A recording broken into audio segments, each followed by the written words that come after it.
Hello, everyone. Welcome to Daily English Practice. I'm Lily. And I'm Sam. Hey, Lily, I've noticed something interesting about our channel lately. Oh, what's that? A lot of our viewers are asking for more intermediate level content. They've moved past the basics and want to challenge themselves. That's amazing. And you know what? That's exactly what today's lesson is about. We're going to focus on intermediate English, the skills that take you from I can understand basic English to I can have real, natural conversations. This is where English gets really interesting. You're not just learning vocabulary anymore, you're learning to express complex ideas, opinions, and emotions. Exactly. Today, we'll cover more sophisticated vocabulary, common expressions, phrasal verbs, and ways to make your English sound more natural. We'll also practice expressing opinions, giving advice, and discussing hypothetical situations. So, if you're ready to take your English to the next level, this lesson is for you. Don't forget to subscribe to Daily English Practice. And hit that like button if you're excited to level up your English. All right, Sam, where should we start? Let's begin with something that really makes intermediate speakers stand out: phrasal verbs. Phrasal verbs are verbs combined with prepositions or adverbs that create a completely new meaning. Right. For example, look means to see something, but look up means to search for information. These can be tricky because the meaning isn't always obvious from the individual words. Let's practice some of the most common ones. First, phrasal verbs with get. Get up means to wake up and leave your bed. I get up at 7 a.m. every day. Get along means to have a good relationship with someone. I get along well with my coworkers. Get over means to recover from something difficult. It took me weeks to get over that cold. Get through means to survive a difficult situation. We'll get through this challenge together. Now let's look at phrasal verbs with take. Take off has multiple meanings. It can mean to remove clothing, like take off your jacket. Or it can mean when an airplane leaves the ground, like the plane took off on time. Take up means to start a new hobby or activity. I recently took up painting. Take care of means to be responsible for someone or something. I take care of my younger sister. Now some with put. Put off means to postpone or delay. I've been putting off that dentist appointment for months. Put up with means to tolerate something annoying. I can't put up with this noise anymore. Put on means to wear clothing. Put on a coat, it's cold outside. Now let's try phrasal verbs with come. Come across means to find something by chance. I came across an old photo album yesterday.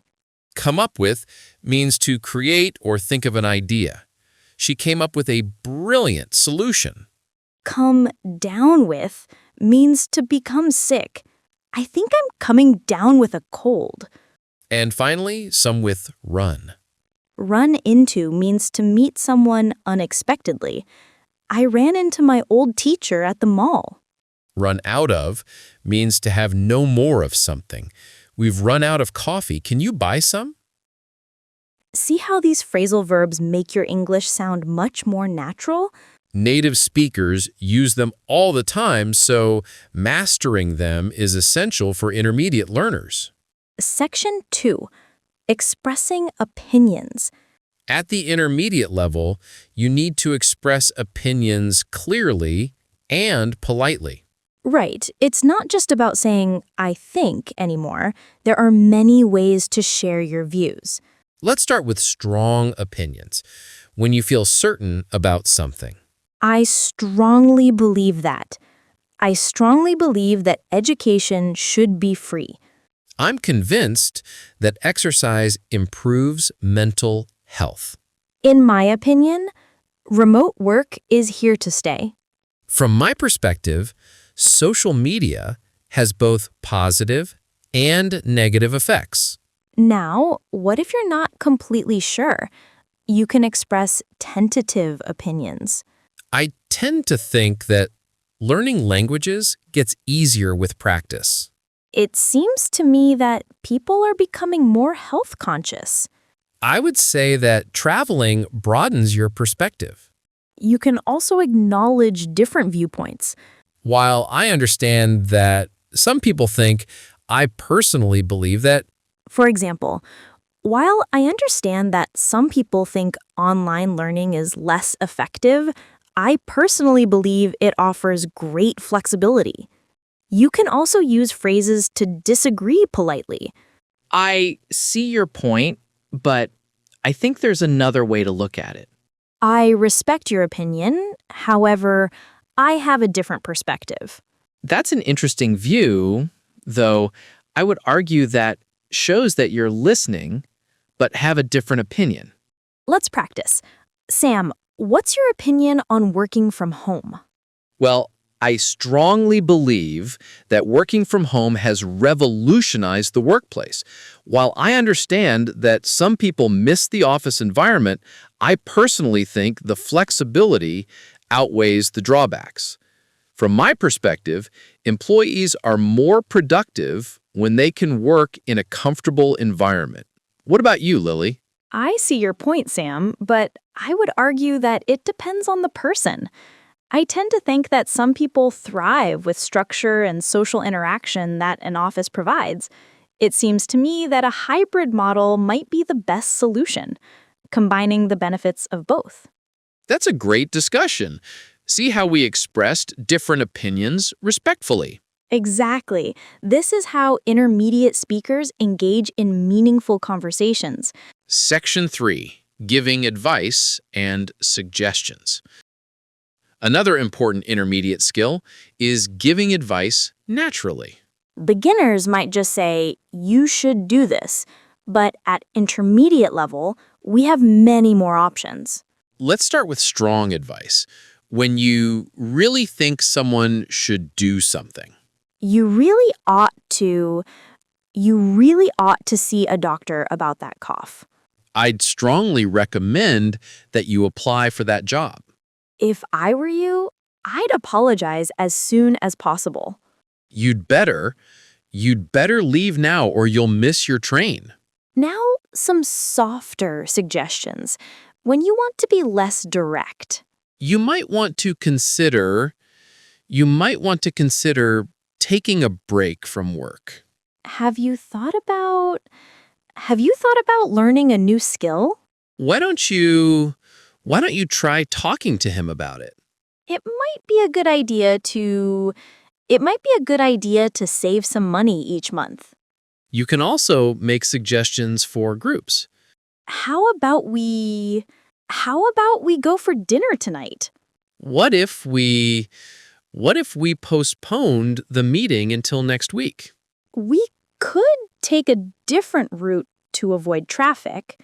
Let's meet at the cafe instead of the office. Now let's practice. Sam, I have a problem. I've been feeling really stressed at work lately. Oh, I'm sorry to hear that. Well, if I were you, I'd start by identifying what's causing the stress. You might want to consider talking to your manager about your workload. Have you thought about taking some vacation days?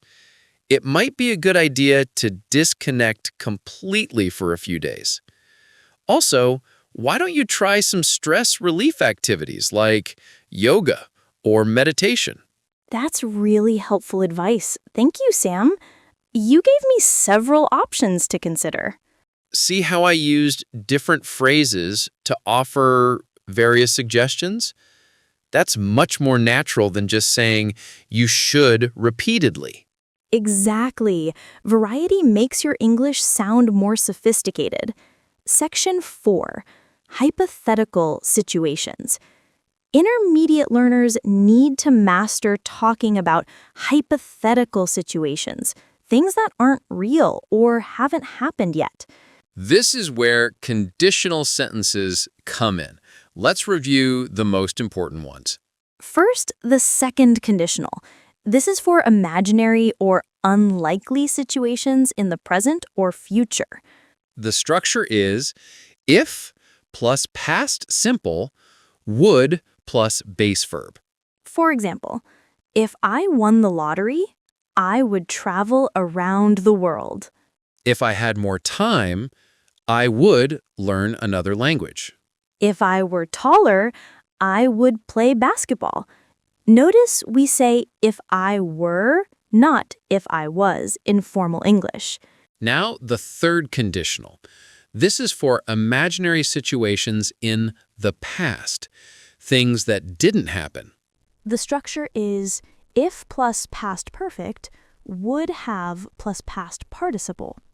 For example, if I had studied harder, I would have passed the exam. If we had left earlier, we wouldn't have missed the train. If she had known about the party, she would have come. You can also use wish to express regrets or desires.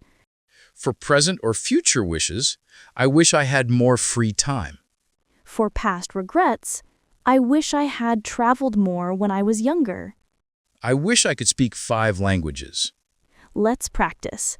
I'll start a hypothetical conversation. Go ahead. Sam, if you could live anywhere in the world, where would you live? That's a great question. If I could live anywhere, I would probably choose Japan. I've always been fascinated by the culture, and if I lived there, I would have the chance to experience it fully. What about you? If I could choose, I'd live in Italy. I wish I could spend my days eating amazing food and exploring historical sites. If I had known Italian culture was so rich, I would have started learning the language years ago. That sounds wonderful. If we both moved to our dream locations, we would definitely visit each other. Absolutely. See how hypothetical language lets us dream and imagine different scenarios? It's perfect for deeper, more interesting conversations. Let's upgrade your vocabulary with some intermediate level words that will make you sound more sophisticated. Instead of always using simple words, you can use more precise alternatives. For example, instead of very big, you can say enormous, massive, or gigantic. Instead of very small, try tiny, miniature, or microscopic. Instead of very tired, use exhausted or worn out. Instead of very happy, say delighted, thrilled, or ecstatic. Instead of very sad, try devastated, heartbroken, or miserable. Instead of very angry, use furious, outraged, or livid. Now let's look at words for describing personality more precisely. Instead of nice, you could say someone is considerate, thoughtful, or compassionate. Instead of smart, try intelligent, brilliant, or insightful. Instead of funny, you could say hilarious, witty, or humorous. Instead of lazy, try unmotivated, lethargic, or idle. Let's also look at verbs that add variety to your speech. Instead of say, you can use mention, state, declare, announce, or remark. Instead of look at, try observe, examine, scrutinize, or glance at. Instead of think, use believe, consider, ponder, or contemplate. Instead of do, try accomplish, execute, perform, or undertake. Now let's practice using these words in context. I'll describe a situation using simple words, and you upgrade it, Sam. Ready. Yesterday was very bad.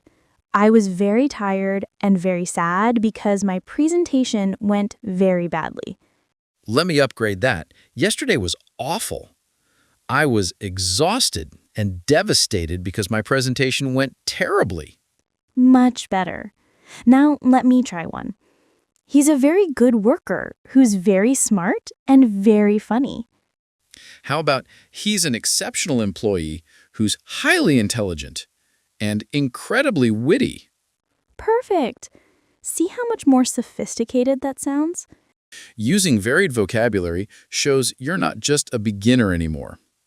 Idioms are phrases where the meaning is different from the individual words.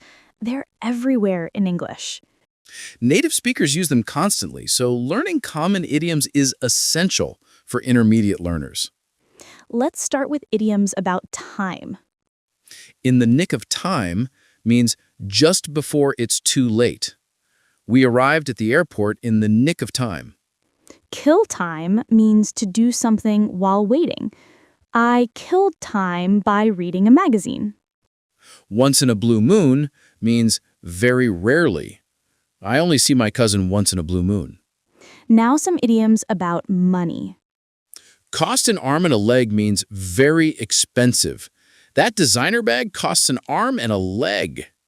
Break the bank means to spend too much money. This vacation won't break the bank. Worth every penny means good value. This laptop was expensive, but worth every penny. Let's look at some idioms about feelings and situations. Under the weather means feeling sick.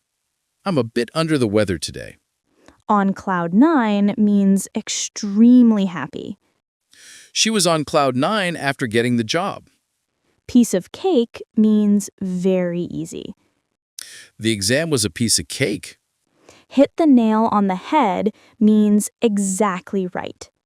You hit the nail on the head with that analysis. Bite off more than you can chew means to take on too much. I think I bit off more than I can chew with this project. The ball is in your court means it's your decision or responsibility. I've made my offer. Now, the ball is in your court. Let's use some idioms in a conversation. How's your new job going? Well, to be honest, I think I bit off more than I can chew. The workload is huge, and the learning curve has been challenging. But I'm determined to succeed, so I'm burning the midnight oil to catch up. Once in a blue moon, I get a day off. But overall, I'm managing. How about you? Wow, that sounds intense. I'm glad you're hanging in there. My week has been a piece of cake compared to yours. I finally finished that project that was hanging over my head. I was on cloud 9 when my boss praised the results. That's fantastic. You really hit the nail on the head with that project. See how idioms make the conversation more colorful and natural? They definitely add personality to your English. Section 7. Discussing complex topics. Intermediate learners should be able to discuss more complex, abstract topics. Let's practice discussing current events, social issues, and philosophical questions. When discussing complex topics, use phrases that show you're thinking critically. On one hand, on the other hand, this shows you see multiple perspectives. On one hand, technology makes our lives easier. On the other hand, we've become too dependent on it. It's a double-edged sword. Means something has both positive and negative aspects. Social media is a double-edged sword. It connects people, but also spreads misinformation. The pros outweigh the cons, or the cons outweigh the pros. While remote work has some drawbacks, I think the pros outweigh the cons. You can also use phrases that introduce nuance. It's more complicated than it seems. There are multiple factors to consider. It depends on the context. That's a valid point, but we should also consider. Let's practice discussing a complex topic. Lily, what do you think about artificial intelligence?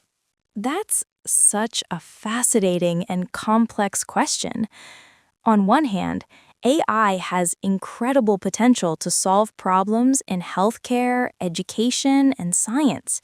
It could revolutionize how we work and live.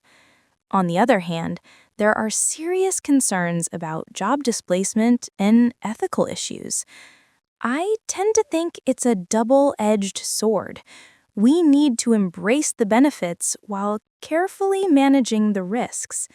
From my perspective, the key is regulation and responsible development. What's your take on it? I see your point, and I agree that it's more complicated than it seems. While I understand the concerns about job loss, I would argue that throughout history, technology has always created new opportunities, even as it eliminated old jobs. I'm convinced that AI will be no different. However, you're absolutely right that there are multiple factors to consider, especially regarding privacy and bias in AI systems. It depends on how we implement these technologies. I strongly believe that education will be crucial. We need to prepare people for an AI-driven future. That's such a thoughtful analysis, Sam. This is exactly the kind of discussion intermediate speakers should be able to have. Notice how we used complex sentence structures, transitional phrases, and varied vocabulary? That's what takes you from basic communication to truly engaging conversation. Section 8. Natural conversation fillers. Native speakers use certain words and phrases to make conversation flow naturally. These are called fillers. While you shouldn't overuse them, knowing these expressions makes you sound more natural. You know, it's really hot today. You know what I mean? I mean, used to clarify or add information. I enjoyed the movie. I mean, it wasn't perfect, but it was entertaining. Actually, I've changed my mind about that. Basically, used to summarize. Basically, we need to finish this by Friday. Sort of or kind of, used to be less direct. I'm kinda tired today. Anyway, used to change the subject or return to the main topic. Anyway, as I was saying, By the way, used to introduce a new but related topic. By the way, did you hear about the new restaurant? these fillers give you time to think and make your speech sound more natural. Just don't overuse them or you'll sound hesitant. We covered so much intermediate English today. We really did. From phrasal verbs to idioms, from expressing opinions to discussing complex topics. The key to intermediate English is moving beyond basic communication to expressing nuanced ideas and emotions. It's about sounding natural, using varied vocabulary, and engaging in meaningful conversations. Here's your challenge. This week, practice using at least 5 phrasal verbs or idioms in real conversations. And try expressing your opinion on a complex topic using the phrases we taught today. Then, come back and tell us in the comments which phrases you used and how it went. Which part of today's lesson was most helpful? Let us know. If this lesson helped you level up your English, please give us a thumbs up. And subscribe to Daily English Practice for more intermediate and advanced lessons. Share this with anyone who's ready to take their English to the next level. Thank you so much for learning with us today. We're so proud of your progress. Remember, intermediate English is about expressing yourself fully and authentically. Keep practicing, stay curious, and never stop challenging yourself. We'll see you in the next lesson. Until then, keep speaking, keep learning, and keep growing. Goodbye, everyone. See you soon. Bye.